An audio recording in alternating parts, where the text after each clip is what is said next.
हे बघा 2 खडकाच्या मधनं वगैरे बोट जाते, कुठेतरी बघला असेल रील्सला. हो हा तो समोर पॉइंट आहे, आता जाणार बोट.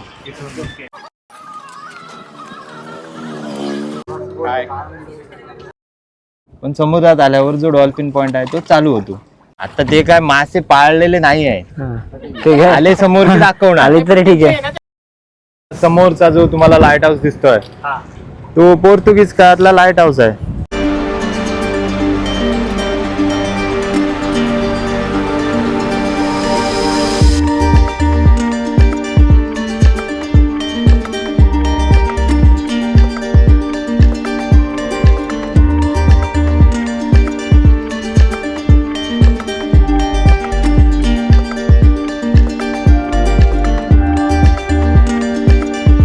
आता आम्ही आलो आहोत मागी गणेश जयंती उत्सवाच्या महाप्रसाद खायला. नमस्कार मित्रांनो, परत एकदा मालवण सिरीजमधल्या 3ऱ्या दिवसाची सुरुवात ही आपली देवबाग बीचला होणार होती आणि आत्ता हा आमचा लास्ट 3रा दिवस आहे. आता आम्ही देवबाग बीचला आहोत. तर बघितलं ना, त्या पाठीमागे पूर्णपणे देवबाग बीच आहे आणि देवबाग बीचवर आता आम्ही सध्या बघतोय बोटिंग करण्यासाठी ऑप्शन बघतोय, कारण ते थोडं कॉस्टली आहे.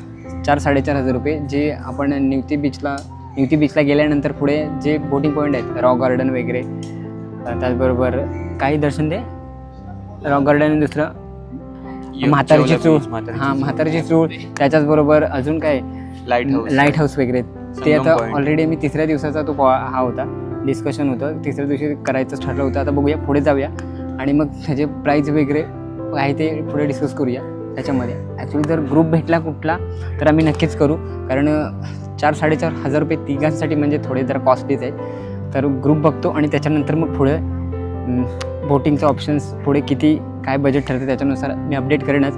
व्हिडिओ शेवटपर्यंत बघा आणि नक्कीच मालवण सिरीजच्या सगळ्या व्हिडिओ बघायला विसरू नका, कारण नक्कीच ही मालवण सिरीज आहे ती संपूर्ण इन्फॉर्मेटिव्ह तर असणारच आहे. पण त्याच्याबरोबरच आपण सगळे प्राईज डिस्कस करणार आहोत. त्याच्याचबरोबर स्टे वगैरे ते तुम्ही सगळं ओव्हरऑल मालवण सिरीजचा ओव्हरऑल व्हिडिओ बघितला असेल पहिला त्याच्यामध्ये. तर ठीक आहे, आता देवबाग बीच 3ऱ्या दिवसाची सुरुवात ही देवबाग बीचपासून झाली. आता इथून जवळ बघूया आणि बोटिंगच्या काय प्राईज आहेत आणि त्याच्याचबरोबर बाकीचे जे पॉईंट्स आहेत काय ते कवर करूया त्याच्यामध्ये आणि मग पुढे जाऊया.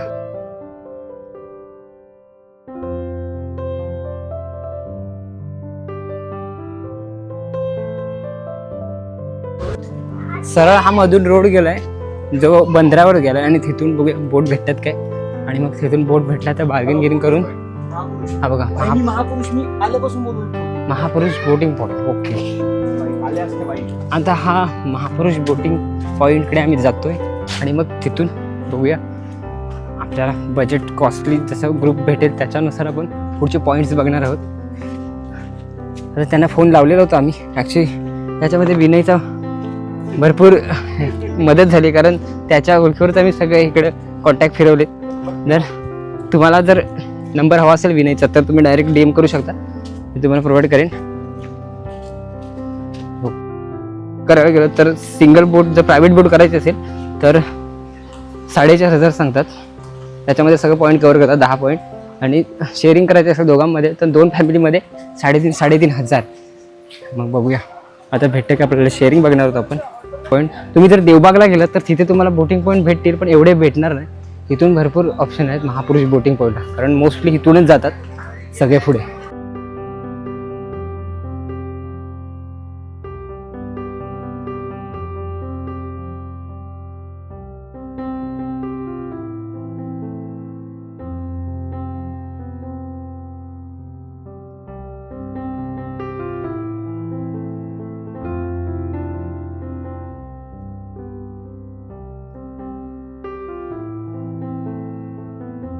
आता आपल्याला इथं ग्रुप भेटला एक, तर 3,500 मध्ये आता आपण हे सर्व जे हे पॉईंट्स आहेत ते कव्हर करणार आहोत. रॉक गार्डन वगैरे. हा महापुरुष बोटिंग पॉईंट आहे.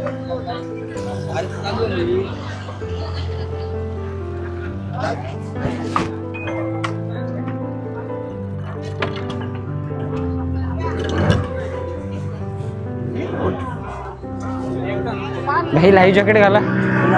लाईव्ह जॅकेट घातलेलं आहे ना. आता आपली बोट निघालेली आहे महापुरुष बंदरातून.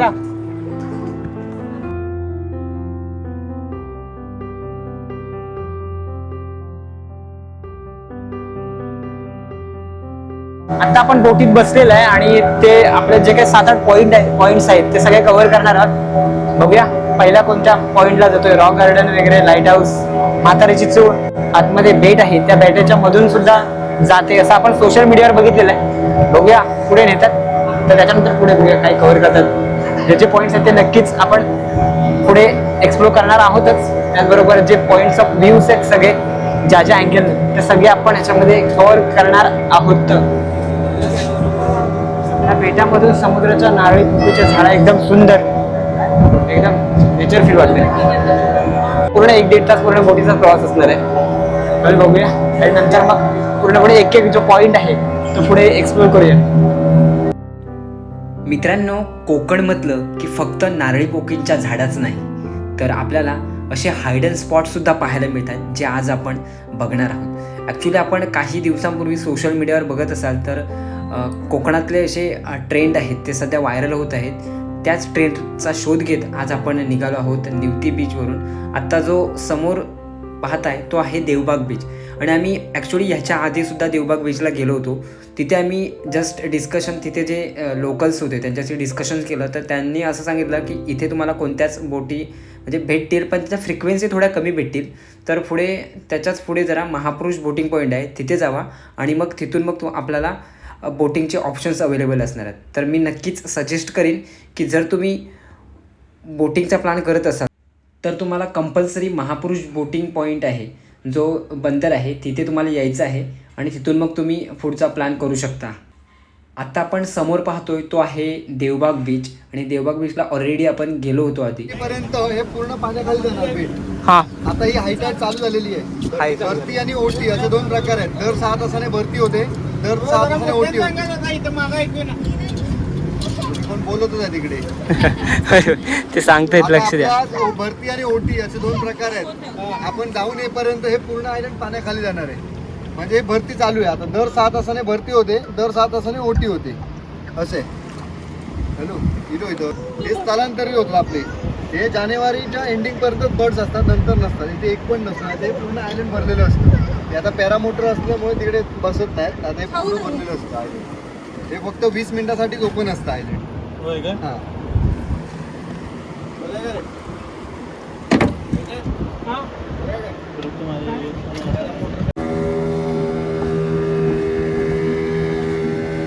सारखे व्हिडिओ मध्ये येतात.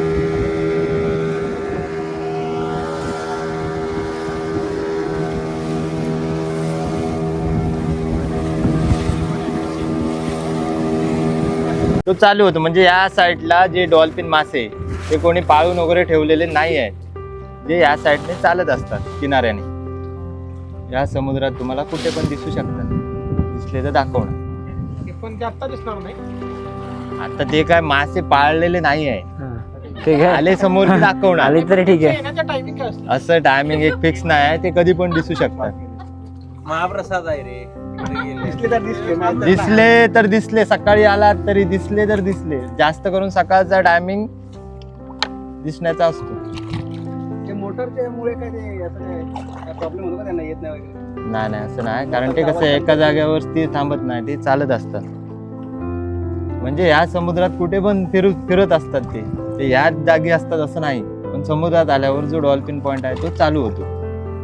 समुद्र दोऱ्या कुठल्या टाकलेल्या तो कुठे बघूया आता आपल्याला डॉल्फिन पाहायला भेटतो का, दिसला तर, नक असेल तर. रॉक गार्डन म्हणजे तुम्ही सकाळी बघितलं समोर आहे तो लाईट हाऊस आहे, तो बघा दिसतोय समोर. लाईट हाऊस आहे पण आपल्याला तिकडे जायचंय.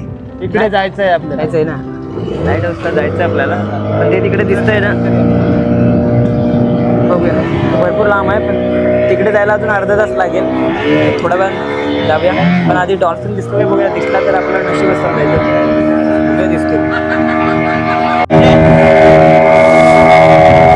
आता जे समोर बघतोय ते न्यू लाईट हाऊस आहे. ऑलमोस्ट आता आलेले आहेत जे पॉइंट्स आहेत ते. आणि त्याच्यानंतर जे पुढे दिसतंय ते आहे ओल्ड लाईट हाऊस. तिकडे पण जाणार आहोत थोड्याच वेळात. जस्ट आता 15 मिनिटात पोहोचू आपण ऑलमोस्ट. आणि समुद्र पण खवळलेला आहे थोडा, त्यामुळे पाणी सगळं आहे ते कॅमेऱ्यावर उडते. हे आहे न्यू लाईट हाऊस.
हा समोर बघा, समोरचा जो तुम्हाला लाईट हाऊस दिसतोय तो पोर्तुगीज काळातला लाईट हाऊस आहे. समोरचा हा बघा, या साईडला पोर्तुगीज काळातला. आणि हा जो मागे दिसतोय तुम्हाला तो ब्रिटिश काळातला आहे. तो सध्या चालू स्थिती. लाईट होती काय कुठे? हा लाईट होती काय म्हणजे काय हे तेव्हा हे केलेलं आहे. आणि हे जो सध्या आहे हा बघा समोर, तो चालू स्थितीत आहे. हा आता पण चालू आहे. म्हणजे ज्या लाईट हाऊस म्हणजे काय तुम्हाला सांगतो, ज्या मोठ्या मोठ्या क्रूज चालतात मुंबईवरून गोव्याला, त्या बोट साठी सिग्नल आहे. म्हणजे बाहेरून जाण्यासाठी सिग्नल आहे. कारण या साईडला संपूर्ण जो भाग आहे तो खडकाचा भाग आहे. आता बघितलं येताना तो खडकाचा भाग आहे. पण या साईडला जर बोट वगैरे आली मोठी तर ती दगडावर वगैरे आपटणार खाली. कारण जे दगड तुम्हाला पाण्याच्या वर दिसत आहेत तेवढे मर्यादित नाही आहेत. हे पाण्यात 10 पटीने आहेत खाली. म्हणजे इकडे पाणी जे आहे, हा जो खडक दिसतोय हा 10 पटीने पाण्यात आहे. जे विस्तारलेला खडक आहे तो. संध्याकाळ झाली की त्याच्यावर जो लाईट हाऊस जो समोर स्तंभ दिसतोय बघा, त्यामध्ये सिग्नल आहे लाईटचा. तो सिग्नल चालू होतो, जो सकाळपर्यंत चालू होतो. आणि हा सिग्नल जो आहे हा 12ही महिने चालू असतो. पाऊस असू दे का नसू दे. कॅरोसिनवर होतं ते. ज्यावेळी कॅरोसिनवर होतं त्यावेळी त्याला प्रकाश वगैरे भरपूर होता. आता सोलरवर असल्यामुळे थोडासा कमी आहे प्रकाश. म्हणजे किनाऱ्यावरून पण हा तुम्हाला दिसतो सिग्नल. त्या देवबागच्या किनाऱ्यावरून पण दिसतो सिग्नल. आता टोटल राऊंड हे जवळपास 22-23 किलोमीटरचा आहे. म्हणजे निवतीला गेलात तर वाढतं. मग तुमचं निवती नाही, डायरेक्ट लाईट हाऊस डायरेक्ट आत निवती नाही. हे बघा 2 खडकाच्या मधनं वगैरे बोट जाते. कुठेतरी बघला असाल रील्सला. हो हा, तो समोर पॉइंट आहे. आता जाणार बोट.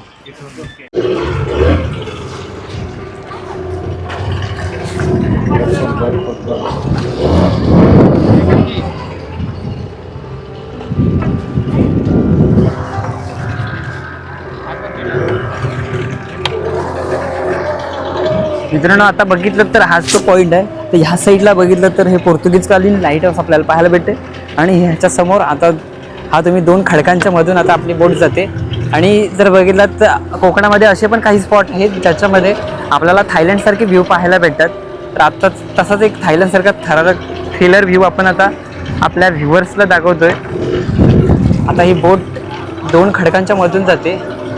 आता हे जर बघितलं हे जुनं लाईट हाऊस आहे या साईडला. तर हे आता दिसत नाही कारण आपण मधून जातोय. इथून बघितलं तर ही आपली बोट आहे.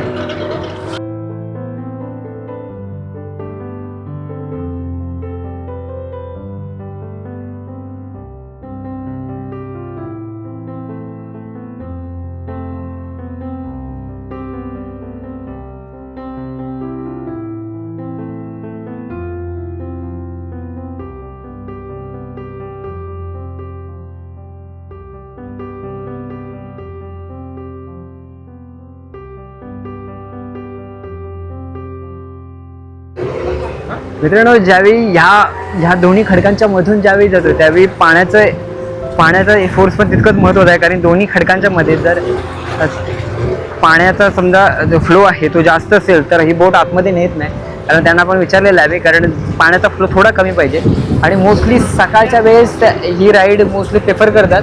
कारण जर तुम्ही समुद्र खवळलेला असेल तर थोडा ह्याच्यामध्ये नेहरा थोडी रिस्क आहे. कारण दोन्ही साईडला खडक आहेत. पाण्याचा प्रेशर थोडा जास्त असल्यामुळे इथे बोट तेवढी नेणं थोडी धोकादायक असू शकते. पण पाण्याचा प्रेशर कमी असेल तर इथे एवढी बोट सहजरित्या तुम्ही हे करू शकता. ते आता तिथलेच लोकल विलेज जो बोटवाला असणार आहे तो तुम्हाला सगळं तिथे तर तिथे त्याच्या पाण्याच्या प्रेशरनुसार हे करतो. तर आता बघितलं बोट पूर्ण खालीवर खडकाला लागलेच मला वाटतंय.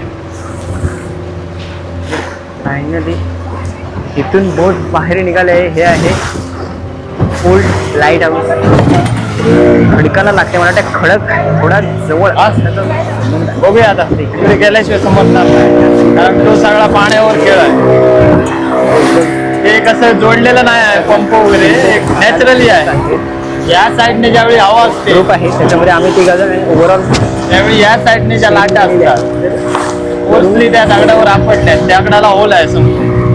फोर्सली आतमध्ये गेले दुसऱ्या साईडने पाणी वरती येतं. आता हवा आहे अपोजिट साईडने. बघूया तिकडे गेल्याशिवाय समोर.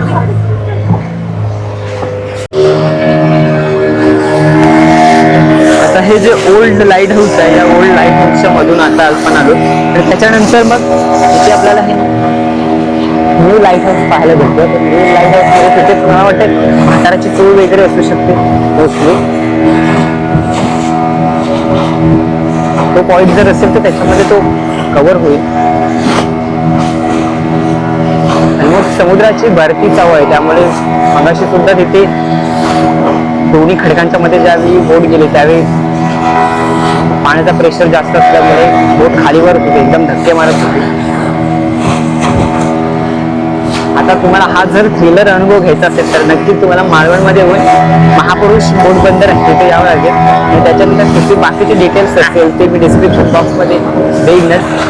आणि नक्कीच ह्याचं कॉस्ट थोडी जास्त आहे कारण तुम्ही बघितलं तर सिंगल जर ग्रुप असेल तुमचा तर ऑलमोस्ट 4,500 रुपये आम्हाला बोलले होते. आणि त्याच्यानंतर जर तुम्ही शेअरिंग करत असाल तर ते थोडे कमी 3,500 किंवा 3,000 करू शकता. त्याच्यामध्ये हा तुम्हाला अनुभव पाहायला भेटेल. नक्कीच आपल्या कोकणामध्ये अशा अनेक भरपूर स्पॉट आहेत ज्याच्यामध्ये आपण अशा अनेक ॲक्टिव्हिटीज करू शकतो. तर देवबाग बीच आम्हाला मालवणला येण्याचा खास जे हे मोटिव्ह होतं ते आम्हाला हाच पॉईंट होता. कारण आम्ही सोशल मीडियावर बघितलं होतं त्याच्यामध्ये हे मेन पॉईंट्स कव्हर करायचे होते. ते फायनली मी ह्या पॉईंट्सपर्यंत कव्हर केलेले आहेत. तर ऑलमोस्ट हे जे आहे ते न्यू लाईट हाऊस आहे. त्याच्या दगडा जे रॉक गार्डन आहे रॉक गार्डन सारखं त्याचा दगड दिसतोय कारण ज्यावेळी सूर्याचा प्रकाश पडतो त्यावेळी हे जे दगड्स आहेत ते दगड पूर्णपणे सोने त्यांना येतं. आता हे पण आणि हे लाईट हाऊस अजून पण कार्यरत आहे, अजून पण हे चालू आहे, असं नाही की बंद आहे. रात्रीची जर आलात तुम्ही तर इकडे जे मच्छीमार आहेत त्यांना याचा मोठ्या प्रमाणात उपयोग होतो जेणेकरून समुद्रकिनारा कोणत्या दिशेने आहे मालवण समुद्र तारकर्लीवर येणारे मच्छीमार असतात त्यांना हा तिथंच महत्त्वाचं आहे. त्याच्यावर काही इमारती सुद्धा आहेत. पण हे आणखी एक गोष्ट ह्याच्यामध्ये आपल्याला लाईट हाऊसमध्ये वरती जाण्यास काही परवानगी नाही कारण सगळे तिथे पायऱ्या दिसतात आपल्याला इथे. ते बघितलं तर हे बघा इथे पायऱ्या आहेत परंतु वरती जाऊन देत नाही काही कारणास्तव कारण पायऱ्या सगळ्या तुटलेल्या आहेत. इथे जर बघितलं तर पर्यटनाच्या दृष्टिकोनातून अजून इथे डेव्हलपमेंट करू शकतो. म्हणजे इथे वरती जर पर्यटकांना एंट्री दिली तर अजून इथे मोठ्या प्रमाणात पर्यटक इथे भेट देऊ शकतात. तर इथे बघितलं तर छोटे छोटे वरती इमारती आहेत. हे न्यू लाईट हाऊस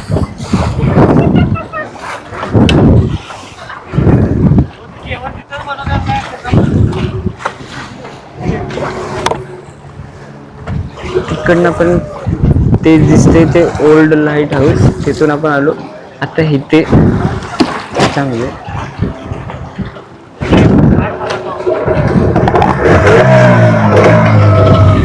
जी घरं वगैरे दिसतात वरती तुम्हाला ते सगळं ब्रिटिश काळातलं आहे, नवीन काय कोणी बांधलेलं वगैरे नाही आहे, सगळं जुनं आहे. ते बोटीचं हे बघा याच्यामध्ये पाण्याचं प्रेशर एवढं जास्त आहे बोट पूर्णपणे खालीवर होते.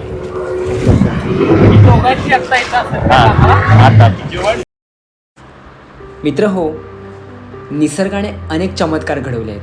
त्यापैकीच एक चमत्कार म्हणजेच इथे असलेला एक हायडन स्पॉट म्हणजेच म्हातारीची चूळ.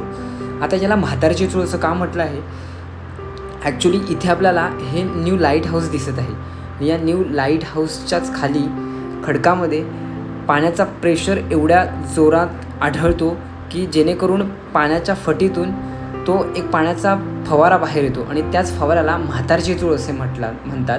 तर ॲक्च्युली आता आपण पुढे जाणार आहोत आणि ते कशाप्रकारे पाणी उडतं ते सुद्धा आपण आता आपल्या व्ह्युअर्सला दाखवणार आहोत. तर चला आता आपण या सगळ्या बोटी आहेत त्याचाच वेट करत आहेत कारण इथे प्रत्येक वेळी आपल्याला पाण्याचा प्रेशर पाहायला नाही भेटत, पाण्याचा फवारा पाहायला भेटत नाही.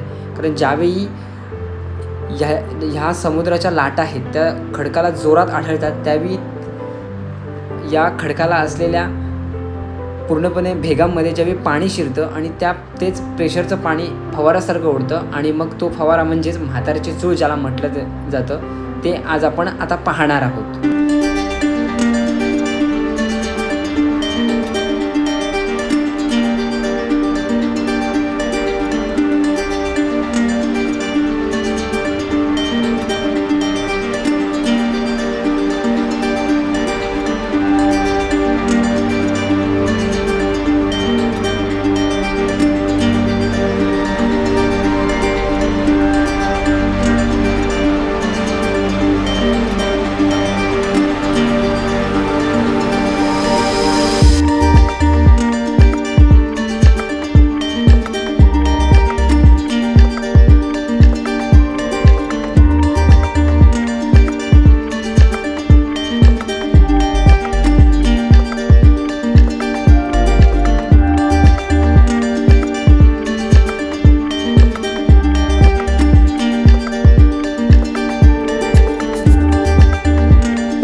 मित्र हो, आपले जे पॉईंट्स होते ज्याच्यामध्ये आपण जुने light house, old light house, त्याचबरोबर म्हातारीची चूळ आणि त्याच्यानंतर रॉक गार्डन ऑलरेडी आपण बघितलं होतं.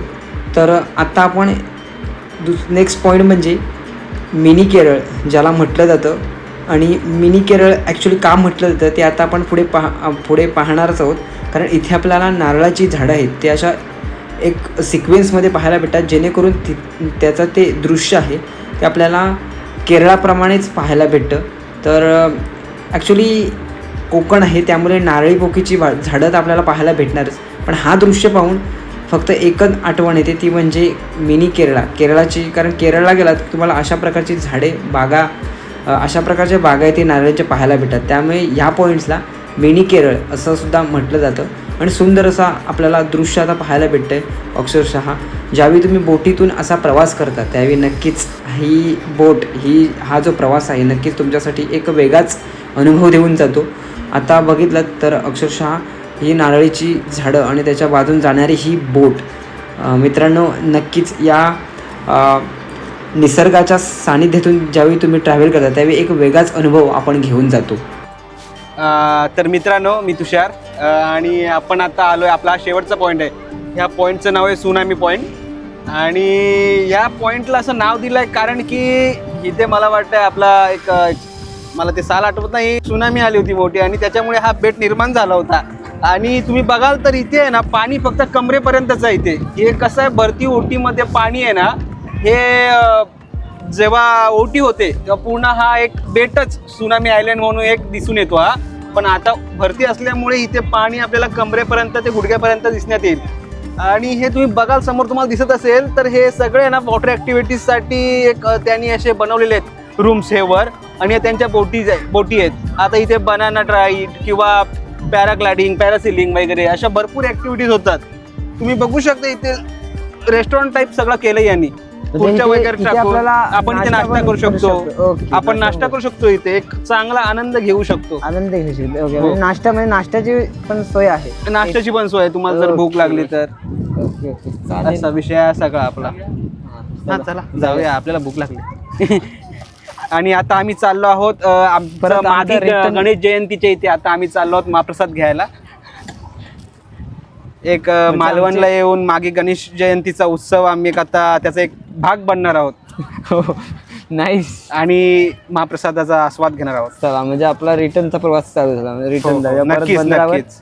त्याच बंदरावर ना, कोणता, महापुरुष बोट बंदर. यस यस, महापुरुष बोट बंदर. ओके.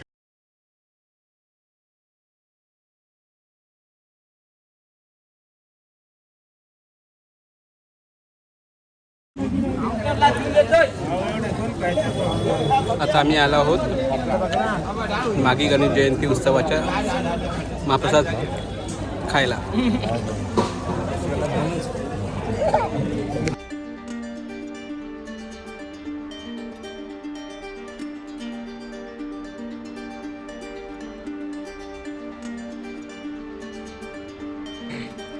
फायनली आपला रिटर्नचा प्रवास आहे तो चालू झाला आहे. कारण आत्ता आपण महापुरुष बोटिंगच्या बाहेर आलो आहेत आणि आपल्या जिथे स्टे आहे मालवणमध्ये तिथे आपण आता जाणार आहोत. आणि नक्कीच आपण हा डायरेक्ट तिसरा पार्ट अपलोड केला आहे.